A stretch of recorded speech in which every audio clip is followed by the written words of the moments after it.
നമസ്കാരം. പലപ്പോഴും നമ്മൾ പഴയ ചലച്ചിത്രങ്ങളിലൊക്കെ കണ്ടിട്ടുണ്ട്, സർവവും നശിച്ച് എല്ലാം തകർന്നു നിൽക്കുന്ന മനുഷ്യർക്ക് മുന്നിലേക്ക് വലിയ സഹായവുമായി ചിലരെത്തുന്നു. പ്രത്യക്ഷത്തിൽ അത് വലിയ സഹായം, കൈത്താങ് എന്നൊക്കെ തോന്നുമെങ്കിൽ പോലും പിന്നീട് അത് സഹായമായിരുന്നില്ല, മറിച്ച് വലിയ ഒരു കെണിയായിരുന്നു എന്ന തിരിച്ചറിവ് ഉണ്ടാവുന്നത്. എന്തായാലും ഇത്തരത്തിലുള്ള ഒരു തന്ത്രം പയറ്റുന്നത് മനുഷ്യർ മാത്രമല്ല, മറിച്ച് ലോകരാഷ്ട്രങ്ങൾ കൂടിയാണ്. നിലവിൽ ഇപ്പോൾ ഇത് തന്നെയാണ് അന്താരാഷ്ട്ര തലത്തിൽ ചർച്ചയായിക്കൊണ്ടിരിക്കുന്നത്. അതായത് രണ്ട് രാജ്യങ്ങൾ തമ്മിലുള്ള ഉഭയകക്ഷി ബന്ധത്തെ ചൂഷണം ചെയ്തുകൊണ്ട് അതിലൊരു രാജ്യം രണ്ടാമത്തെ രാജ്യത്തിന് ഒരിക്കലും തിരിച്ചടയ്ക്കാൻ കഴിയാത്ത വിധത്തിലുള്ള വായ്പകൾ നൽകി ആ രാജ്യത്തെ തങ്ങളുടെ അധീനതയിലാക്കി നിർത്തുന്ന ഒരു നയതന്ത്രമുണ്ട്. ഈ നയതന്ത്രം പ്രധാനമായും പ്രയോഗിക്കുന്നത് ചൈന തന്നെയാണ്. ഈ നയതന്ത്രത്തെ ലോകരാജ്യങ്ങൾ പരിഹസിക്കുന്നത് കടക്കണി നയതന്ത്രം എന്ന ഓമന പേരിലാണ്. എന്തായാലും കടബാധ്യത തീർക്കാൻ ഒരിക്കലും സാധിക്കാതെ വരുമ്പോൾ ഈ കടമെടുത്ത രാജ്യത്തെ തങ്ങളുടെ രാഷ്ട്രീയവും സാമ്പത്തികവുമായ സ്വാധീനത്തിലാക്കാനും ചൈനയ്ക്ക് യാതൊരു മടിയുമില്ല. നിലവിൽ എന്തായാലും ഇന്ത്യക്ക് ചുറ്റുമുള്ള പല രാജ്യങ്ങളും ചൈനയുടെ ഈ ഒരു കടക്കണി നയതന്ത്രത്തിൽ പെട്ടിരിക്കുന്നു എന്ന് പറഞ്ഞാൽ അതിൽ ഒരു തെറ്റുമില്ല. ഈ കൂട്ടത്തിൽ പാകിസ്ഥാനും ശ്രീലങ്കയുമാണ് അതിന്റെ ഏറ്റവും വലിയ ഇരകൾ എന്നാണ് കണക്കുകൾ സൂചിപ്പിക്കുന്നത്.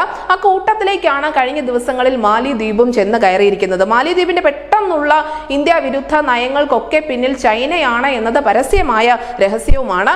എന്തായാലും കടക്കണിയുടെ ഒരു നിലയില്ലാ കയത്തിലേക്ക് നയിക്കുന്ന സുസ്ഥിരമല്ലാത്ത ധനസഹായത്തിന്റെ അപകടങ്ങളെ കുറിച്ച് രാജ്യാന്തര സമൂഹം വലിയ ജാഗ്രത പാലിക്കണമെന്ന് ഇന്ത്യ ഇതിനു മുൻപും പറഞ്ഞിരുന്നു. കൃത്യമായും ചൈനയെ ലക്ഷ്യം വെച്ചുകൊണ്ട് തന്നെയാണ് ഇന്ത്യ ഇത്തരത്തിലുള്ള ഒരു പ്രസ്താവന നടത്തിയത്. അത് നടത്തിയതാവട്ടെ UN-ന്റെ സുരക്ഷാ കൗൺസിലായിരുന്നു. ആ ഒരു തുറന്ന സംവാദത്തിൽ ഇന്ത്യ നടത്തിയ ഈ ഒരു പരാമർശം, അതായത് കടക്കണി നയതന്ത്രത്തെ സൂക്ഷിക്കണം എന്ന് പറഞ്ഞത് ലോകരാജ്യങ്ങൾ ഒന്നടങ്കം ശ്രദ്ധിക്കുകയും ചെയ്തിരുന്നു. അതുകൊണ്ട് തന്നെ ചൈനയുടെ ഈ നീക്കത്തിനെതിരെയുള്ള ഇന്ത്യയുടെ ശക്തമായ പരാമർശം എന്ന് ഇതിനെ പലരും വിശേഷിപ്പിക്കുകയും ചെയ്തിട്ടുണ്ട്.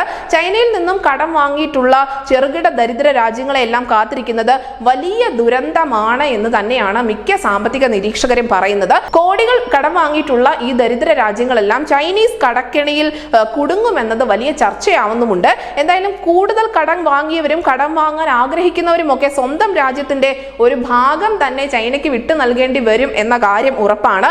ഇതിന്റെ ഒരു തുടക്കം മാത്രമാണ് ഇപ്പോൾ ഈ ശ്രീലങ്കയിലും മാലിദ്വീപിലും പാകിസ്ഥാനിലും ഒക്കെ സംഭവിച്ചിരിക്കുന്നതെന്നും പറയേണ്ടി വരും. വലിയ സാമ്പത്തിക പ്രതിസന്ധിയിലായ പാകിസ്ഥാൻ ചൈനയിൽ നിന്ന് കൂടുതൽ സഹായവും പിന്തുണയും ഒക്കെ അഭ്യർത്ഥിച്ചുകൊണ്ട് അവർക്ക് അടുക്കിലേക്ക് പിന്നെയും എത്തിയിട്ടുണ്ട്.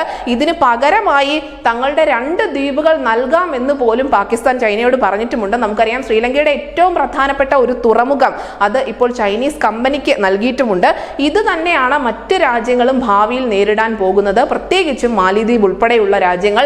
നമുക്കറിയാം, 2050 കൂടി തന്നെ അപ്രത്യക്ഷമായേക്കാൻ സാധ്യതയുള്ള ഒരു രാജ്യം കൂടിയാണ് മാലിദ്വീപ്. അതുകൊണ്ട് തന്നെ ഈ ചെറിയ കാലയളവിനുള്ളിൽ മാലിദ്വീപ് എന്ന രാജ്യത്തെ കൂടുതൽ ഉപയോഗിച്ചുകൊണ്ട് ഇന്ത്യക്കെതിരെ ശക്തമായ നീക്കങ്ങൾ നടത്തുക എന്നത് തന്നെയായിരിക്കും ചൈനയുടെ ലക്ഷ്യം.